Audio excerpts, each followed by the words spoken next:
자, 세 번째 시간은 부동산의 용어에 대해서 살펴보겠습니다. 부동산의 용어를 이야기할 때 토지의 분류, 토지의 용어를 중심으로 해서 볼 텐데요. 자, 보시죠. 먼저 토지의 전체적인 분류를 볼 때 전체 토지를 박스로 담았습니다. 박스는 전체 토지죠. 그 중에서 안에 있는 동그라미는 건축할 수 있는 토지입니다. 그리고 바깥 부분은 건축할 수 없는 토지를 놓은 것이죠. 어떤 땅이 건축할 수 없나요? 하천의 바닥 토지, 그러니까 한강의 바닥 토지라든가 철로 밑에 깔려있는 땅, 이런 것들은 건축할 수가 없겠죠. 그러니까 건축할 수 있는 땅이 동그라미고 건축할 수 없는 땅이 바깥 부분입니다. 자, 그런데 건축할 수 있는 땅 가운데서 주거용, 상업용, 공업용으로 현재 이용 중에 있거나 이용이 가능한 땅, 이것을 건축법상의 용어로는 대지라고 합니다. 건축법상의 용어 대지입니다. 대지. 감정평가상의 용어로는요, 택지라고 할 수 있습니다. 그러면 대지는 건축법상의 용어고요, 감정평가상의 용어로는 택지가 됩니다. 근데 건축이 가능한 땅 이외에 건축이 불가능한 땅까지 포함해서 가장 폭넓게 말하는 토지의 명칭, 토지의 명칭 중에서 가장 포괄적인 명칭, 그것이 부지입니다. 부지라는 명칭이 가장 폭넓은 명칭이고요, 건축법상의 용어로는 대지고요. 지적에 관한 법률, 측량, 수로조사 및 지적에 관한 법률인데 줄여가지고요, 그냥 지적법이라고 하겠습니다. 지적법상의 지목은 28개 지목이 나오는데요. 그 중에서 지목이 대인 토지, 요거는 주거용과 상업용으로만 이용이 가능한 땅입니다. 그래서 앞으로 지목이 대인 토지, 지목이 대인 토지가 있습니다. 그러면 지목이 대인 토지는 주거용과 상업용으로 이용이 되고요, 공업용으로 이용되는 땅은 공장용지로서 지목이 장입니다. 그럼 지목이 대인 토지는 대지다, 이렇게 말할 수 있습니다. 그러나 대지의 지목이 대다, 이렇게 말하면 틀립니다. 지목이 대인 토지는 대지다, 맞습니다.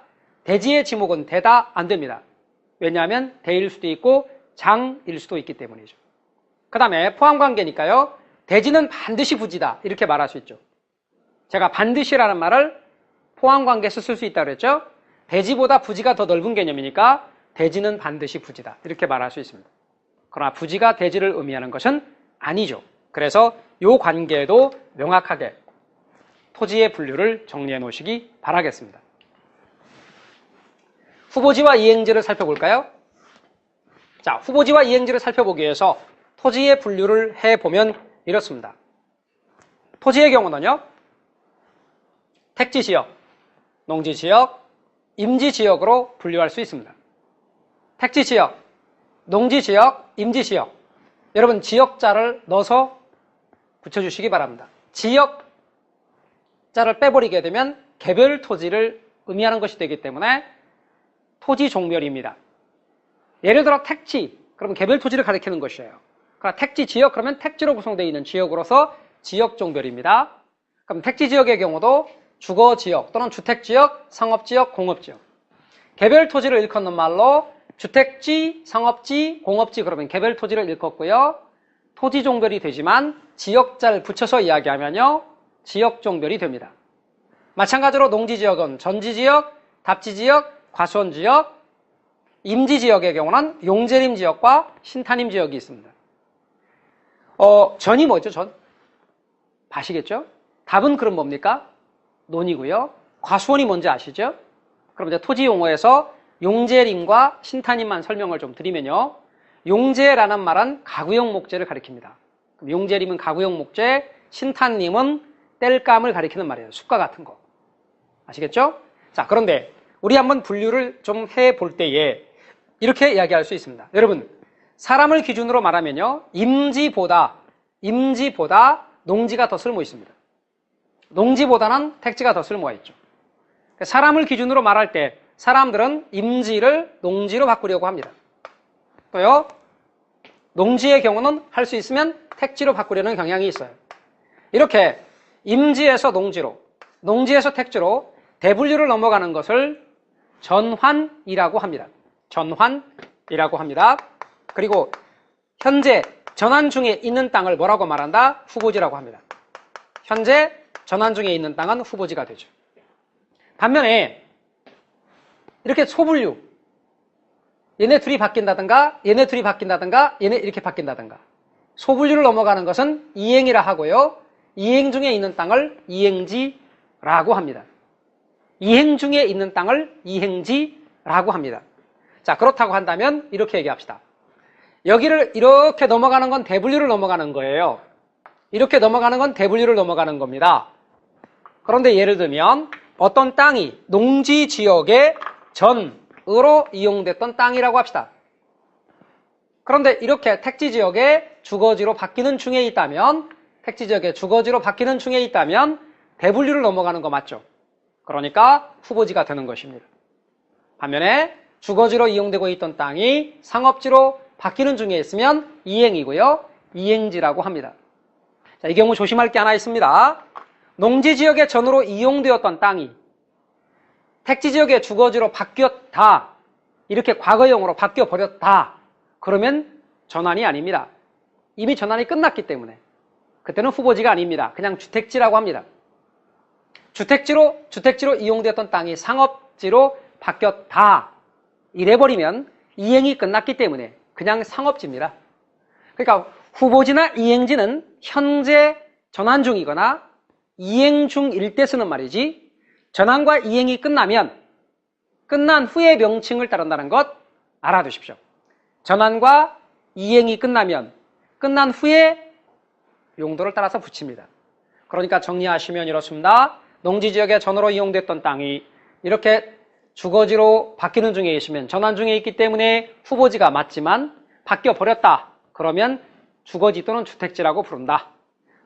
주택지로 이용됐던 땅이 상업지로 바뀌는 중에 있으면 이행 중에 있기 때문에 이행지라 하지만 이행이 끝나버리면 그냥 상업지라 부른다는 것 알아두십시오. 그래서 후보지와 이행지는 현재 바뀌는 중에 있을 때 쓰는 말이고 바뀌어버리면 바뀐 후의 용도를 따라서 붙인다는 것 알아두시면 좋겠습니다. 후보지와 이행지의 의미에 대해서 잘 정리를 해 놓으시기 바랍니다.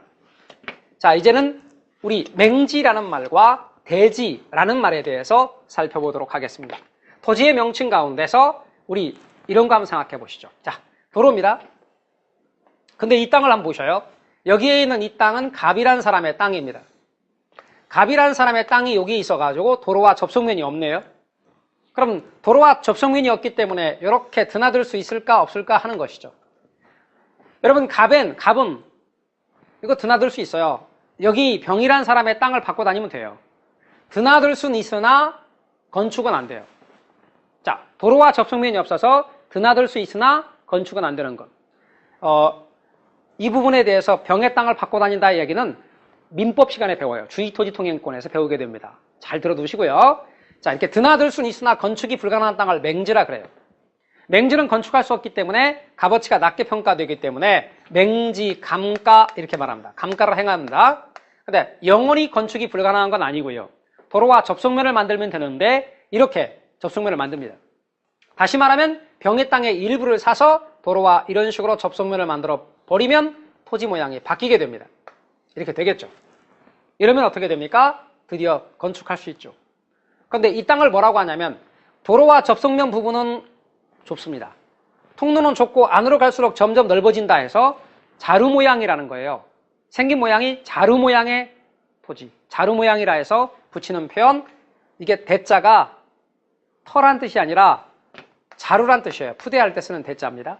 그래서 여기 이 대지는 자루 모양의 대지다 해서 자루형 대지, 이게 자루 모양의 대지로 만들어주면 건축할 수 있다. 그래서 맹지는 건축이 불가능하지만 자루 모양의 대지로 바꿔주면 건축할 수 있다는 것 알아두십시오. 자, 그 다음에 토지 용어 가운데서 필지라는 말과 획지라는 말에 대해서 이야기를 해보도록 하겠습니다. 자, 유념하셔야 될 용어 중에 하나입니다. 필지라는 말과 획지라는 용어입니다. 필지는요, 지적에 관한 법률, 줄여서 그냥 지적법 합시다. 지적법상의 용어이며 하나의 지번이 붙어있는 토지의 등기, 등록의 단위입니다. 등기, 등록의 단위이다. 그리고 얘는 토지 소유자의 권리를 구분하게 한 표시이며 권리를 구분하게 한 법적 개념이 필지라면, 획지는 감정평가에서 중시 여기는 것으로 인위적, 자연적, 행정적 조건에 의해 다른 토지와 구별이 되는 가격 수준이 비슷한 일단의 토지, 여기서 일단의라는 말은 그냥 한 덩어리의 그런 뜻이에요.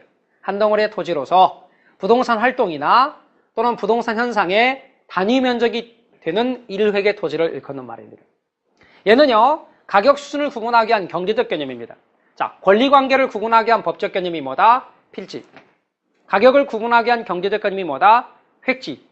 등기, 등록의 단위가 뭐다? 필지. 가격이 비슷한 그냥 한 덩어리의 땅, 경제적 개념이 뭐다? 획지. 그런데 여러분이 혼동하시지 말아야 될 것입니다. 질문 드려볼게요. 맞춰보세요.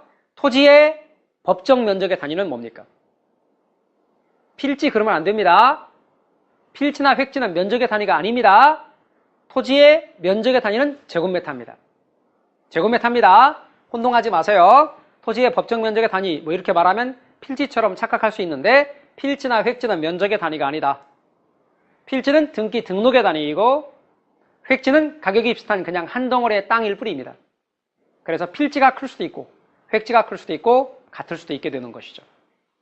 특히 거래관계에서 중요한 건 우리가 등기할 때 필지 단위로 등기를 하기 때문에 필지 개념이 중요하게 사용된다는 것 잊지 마십시오. 그래서 필지의 개념을 잘 기억하시고요. 필지나 획지는 면적의 단위가 아님에 주의해 주시기 바랍니다.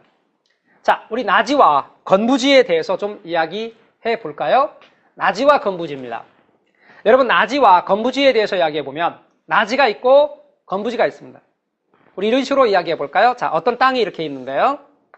땅이 있습니다. 땅이 있습니다. 그런데 여기에 있는 이 땅은 토지 위에 건축물이 없습니다. 지금 건축물이 없어요. 그리고 농경용으로도 현재 이용되고 있지도 않아요. 빈 토지죠. 근데 공법상 규제는 있어요. 대한민국 모든 토지는 공법상 규제는 있어요. 그러나 토지 위에 지상권 같은 사법상의 어떤 권리가 설정되어 있지 않아요. 갑의 땅이라도 을이란 사람이 지상권 같은 사법상의 권리를 설정하면 자기가 자기 땅이라도 마음대로 이용할 수 없어요. 그런데 이 땅은 사법상의 권리는 설정되어 있지 않아요. 자, 정리합니다. 이 땅은 토지 위에 건축물이 없으며 현재 농경용으로 이용되고 있지도 않고 공법상 규제는 있으나 토지 위에 지상권 같은 사법상의 권리가 설정되어 있지 않은 빈 토지, 그걸 뭐라고 한다? 나지라고 하는 거예요. 이 나자가 벗을 나자입니다. 그런데 얘는 말이죠. 이 토지는 현재 그 땅 위에 건물이 이렇게 있습니다. 다시 말하면 건물 밑에 있는 토지죠. 그러니까 이 땅은 건물 밑에 있는 토지, 건물이 들어서 있는 부지라 하여 건부지라고 합니다. 건부지. 그럼 나지와 건부지 중에서 여러분 건부지의 경우를 한번 보면 이 땅 위에 가란 건물이 들어서 있으면 만약에 이 땅을 나란 용도로 이용하고자 한다면 이 건물을 철거할 수밖에 없다 이 말이죠. 그럼 이 건물을 철거하고 나란 용도의 건물이 들어서야 되는데 건물 철거비가 더 나올 거 아닙니까? 그러다 보니까 둘 중에서 나지는 언제든지 땅 주인이 어떤 용도로든 쉽게 이용할 수 있으나 건부지는 그렇게 이용하려면 철거비가 더 나올 것이다. 그런 의미에서 나지와 건부지 중에 어느 게 시장성이 높다? 나지가 시장성이 높다. 그러므로 감정평가할 때도 나지의 평가액과 건부지의 평가액 중에서 어떤 것이 높이 평가된다? 나지의 평가액이 높이 평가된다. 다시 말하면 건부지가 더 낮게 평가된다. 그래서 나지의 평가액과 건부지의 평가액을 비교하면 건부지 평가액이 더 낮게 평가된다는 것, 건부지는 감가를 행한다는 것. 건부지 감가를 줄여서 건부감가라고 부릅니다. 이게 원칙입니다. 따라서 건부지는 나지에 비해서 낮게 평가돼요. 건부감가가 원칙입니다. 그러나 예외로 건부지가 더 높이 평가되는 경우도 있다.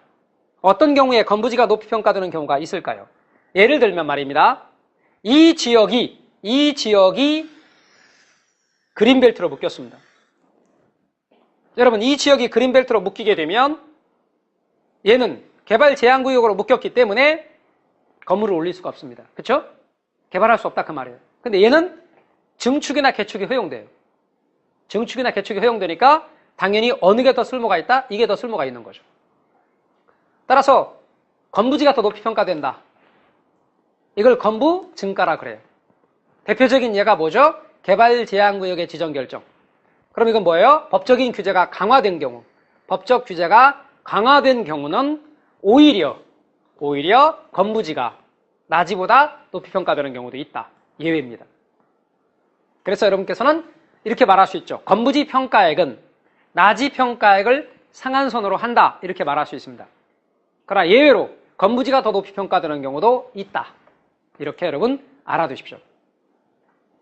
그런데 낮은 토지 위에 건축물이 없는 빈 토지인데 도심에 가보십시오. 도심에. 도심에는 나지 중에서 대지인 나지가 있죠. 주로 주거용과 상업용으로 이용되는 빈 토지. 그걸 뭐라고 말한다? 나지 중에 대지인 나지를 나대지라고 그래요. 그럼 우리 중개업 하시는 분들이 나대지입니다. 도심에서 빈 땅을 나대지입니다. 이렇게 말할 때 방금 말씀드린 것처럼 빈 토지인데 주로 지목이 대인 토지, 대인 나지를 나대지라 이렇게 부른다는 것. 그러니까 당연히 나지가 나대지보다 더 넓은 개념이라는 것도 알아두시면 좋겠습니다. 따라서 토지의 명칭, 나지와 건부지에 대해서 정리를 잘 해놓으시기 바랍니다. 건부 감가가 원칙이고 예외로 건부 진가가 나타날 수 있는데 이는 법적인 규제가 강화됐을 때 나타나게 된다. 이렇게 아시면 되겠습니다. 자, 기타 토지의 용어입니다. 우선 먼저 공지라는 말이 있는데요. 이 공지에 관한 설명을 하기 위해서 이런 예를 들어보겠습니다. 자, 갑이란 사람의 땅입니다. 이게. 그 다음에 그 옆에 을이란 사람의 땅입니다. 여기. 이게 갑의 땅이고 을의 땅인데 갑이란 사람이 땅값 비싸다고 건물을 이렇게 지었습니다. 을이란 사람이 보더니 나도 이렇게 지어야지. 그럼 얘네들은 어디로 다녀요? 바람은 어디로 통하고? 이런 문제가 생기겠죠. 그래서 어떡합니까? 이렇게 하죠. 여러분. 분모는 대지면적으로 하고 분모는 대지면적입니다. 분자는 건축 바닥면적, 건축면적입니다. 이렇게 해서 대지면적분의 건축면적 곱하기 100 이렇게 규제를 합니다. 이걸 뭐라고 말하냐면 건폐율이라고 하죠. 그럼 건폐율이라 하는데 건폐율의 제한 말하자면 이 땅이 100제곱미터면 건축 바닥면적은 60제곱미터만 지어야 되는 거예요. 그러니까 이렇게 지는 거죠. 이런 식으로. 그럼 1000제곱미터는 600제곱미터만 지어야겠죠. 건폐율 60%면. 그러니까 건물은 이렇게 올라가는 겁니다. 그러면 결국은 어떻게 됩니까? 나머지 부분은 비워둬야 되겠죠. 여기는. 예? 전체에서 40%만큼은 비워둬야 된다. 근데 을의 경우도 마찬가지겠죠. 건물을 이렇게 지어야 됩니다. 여기다 이제 건물을 올리겠죠.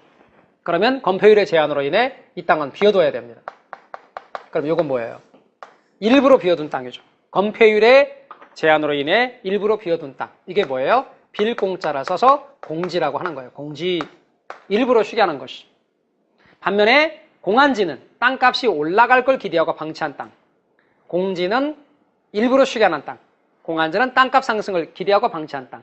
구분하셔요.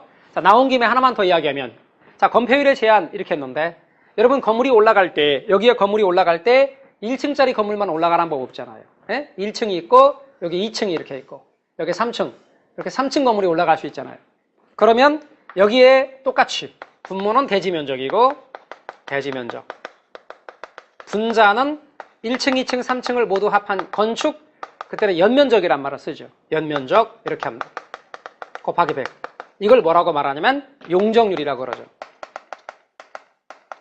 그럼 용적률 규제가 완화된단 말은 건물을 더 높이 올리는 겁니다.